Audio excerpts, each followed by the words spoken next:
Hey everybody, it's Emily from Art Schooling, and I'm going to talk about Game of Thrones Episode 2, Home to...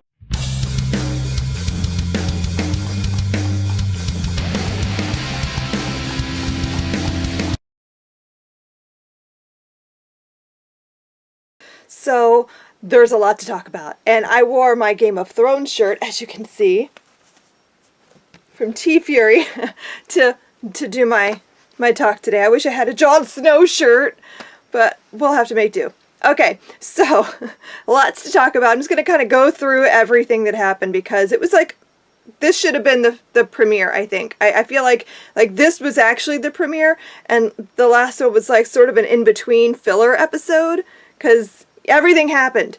Okay, so let's start with Bran because I've been so excited for Bran's storyline this season. It's funny, the show starts and my husband's like, oh, Bran, his is the most boring storyline. And I'm like, no, no, it's about to get amazing.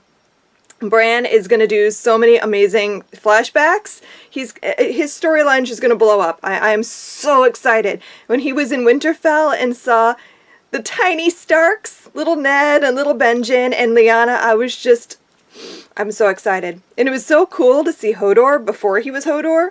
And I think in the books he's actually Walder. And I think there's some kind of connection that maybe he's a Frey.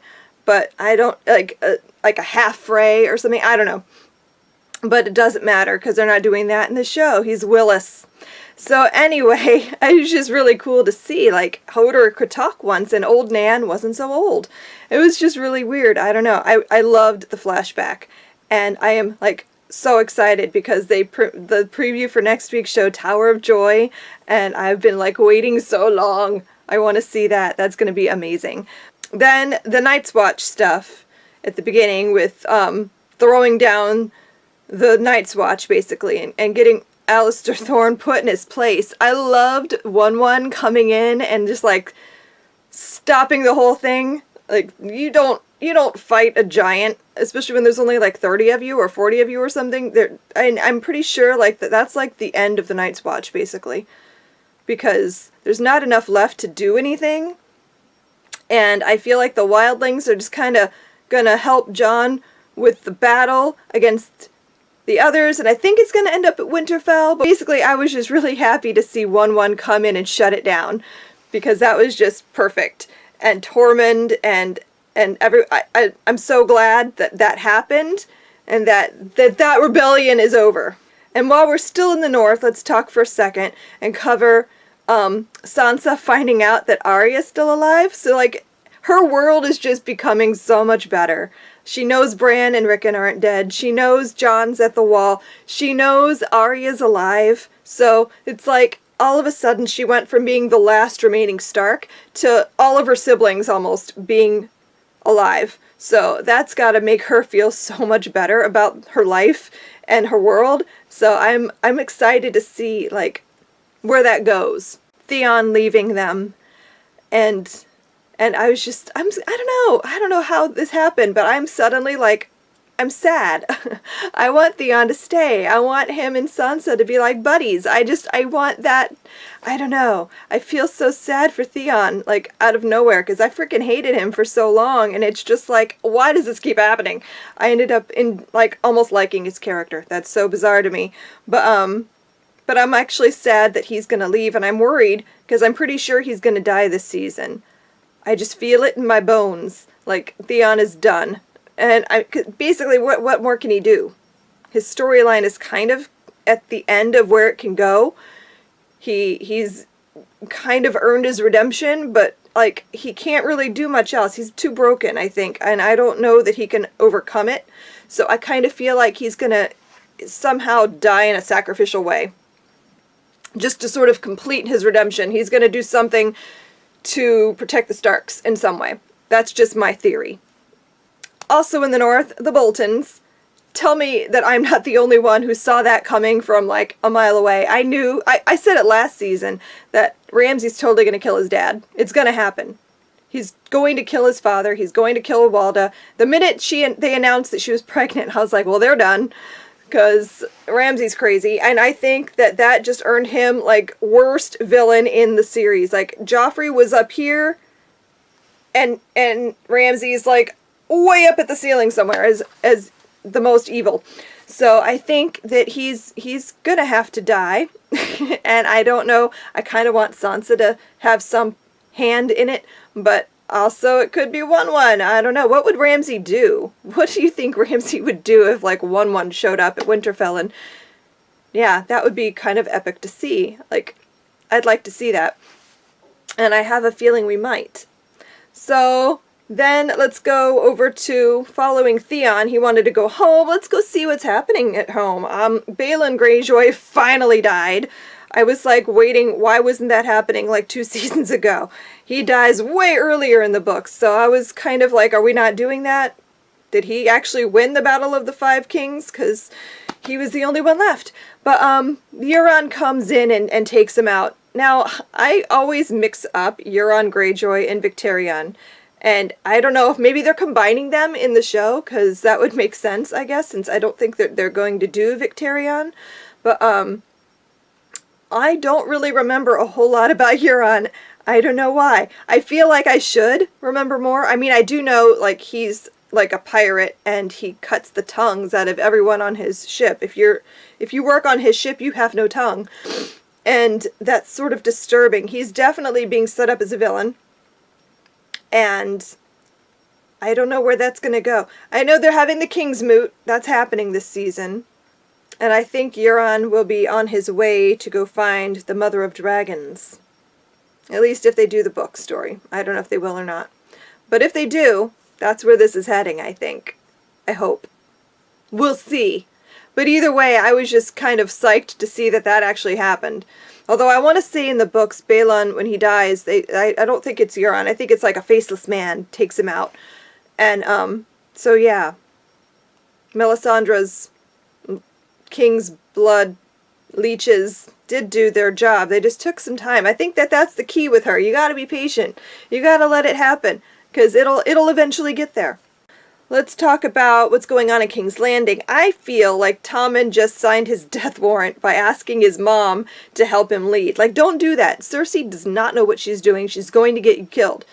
Back off, Tommen.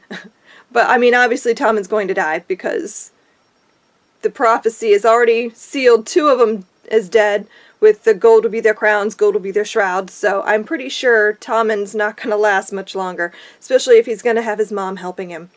I really liked the scene with the guy bragging about Cersei wanting him and all that, and then the giant just kind of like, no, shutting it down. You don't do that. Who's that stupid anyway? There's definitely a war going to happen in King's Landing. The High Sparrow basically just threw down at the gauntlet and was like, we're going to take down your empire. And I'm like, Jaime looks like he's about to rip the guy's head off, but he sees the guys and he knows better. But yeah, I feel like that's definitely happening this season.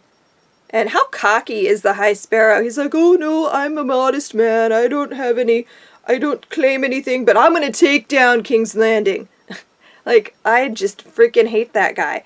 As much as it was fun to see Cersei get knocked down a few pegs, he is so done for. And, like, he's gotten too high. He thinks he's, like, capable of anything at this point, but I feel like that's going down. Cersei chooses violence, and violence is gonna happen. I loved the dragons and Tyrion. Tyrion and the dragons! That's his dream. He is so happy to have been able to do that. And I was just like, I had that moment of like, secret Targ! But I know that they're probably not going to do that because that's such a like crackpot theory. I don't really think it's a real thing. But a lot of people think that Tyrion has some Targaryen blood because Joanna had, I don't want to say an affair. I think Arya'S more like took and raped her. But maybe it was an affair, I don't know. But I don't think anyone would have willingly gone into an affair with Arya'S Targaryen. So I feel like maybe that could have been a thing. But, I don't know. I guess we'll see. But I really don't think that happened. Tyrion basically was Tywin's son. Like, the most Tywin of the three. So, see, I don't think that's a thing. I just think that he was small and non-threatening, and they were cool with it. I almost think the dragons are that smart. I think they understood what he was saying in a way. I don't know about like fully understanding his speech, but I think they understood that he was safe and not a threat to them. And I loved when he took the collar off the one and the other one was just like, my turn. I loved that. That was so cute. So yeah, dragons being cute. But then they didn't leave, so I feel like they're going to release them at some point. It's just not, they gotta like work slowly in steps. I don't think you just want to release the dragons right away. So yeah, I think that's definitely going to be something they're holding back until they need it. Let's just go to Jon Snow. That was like, I was actually surprised it happened this early. I knew it was going to happen. I mean, there's just too much prophecy, there's too much story built up around Jon Snow for him to just die. So, and in the books there's so much resurrection going on, like so many characters come back that I'm like, the Tower of Joy, I feel like next week we might actually get to hear some Jon Snow backstory. I hope, I really hope. Because I've been waiting and waiting and waiting. It's been so long. I feel like they have to give us something. So I really think we're going to get some Jon Snow backstory. It's going to happen. We're going to find out who his mother and father are. I want Sansa to get her butt up there, but I feel like she's not going to the wall. Like in the previews we saw, I feel like she went somewhere else, but I don't know where. Maybe the Mormonts on Bear Island? I don't, how would she get there? I don't know. Brienne's going to get her somewhere. And she's going to build up her Stark army. And they are going to take down some Boltons. But I do think she will at some point talk to Jon. That should be an interesting reunion because she never got along with Jon. He was just the bastard. He wasn't like her real brother. So I don't know how that reunion will go. If she's suddenly going to be like, I love you, Jon Snow, you're amazing. Or if she's going to just, expect help from him. And will Jon remain the Lord Commander of the Night's Watch, or is he going to be like, you know what, I died, my watch is ended, I'm going to go be Jon Stark now and take my castle, I'm going to take Winterfell. I kind of want that to happen because, his watch ended. He died. He legitimately died. So he can now go on and become what Stannis Baratheon had promised him. I want to see that. I think that would be amazing. Those are my thoughts that I'm just like, This episode was probably like one of my favorite episodes of the entire series thus far. I was so excited last night. I was bouncing in my seat while I was watching. I was like, yes, Jon's alive. I'm so happy. I'm so happy. And like that was the worst kept secret though ever because, you can't. Not anymore. Not nowadays. People know things way more easily with the internet. So I'm just glad that they did it, that it's done. I had that moment of panic when nothing happened that I was like, oh my god, what if Jon Snow is actually dead? Would they do that? Just to mess with us? Would they do that? But I was so relieved when he woke up. So yeah, those are my thoughts. Did you watch the show? What did you think? Were you as excited as I was? Because that was just amazing. I'm so happy. So thanks for watching. Please remember to like, share, and subscribe, and I'll see you guys in the next episode. Bye!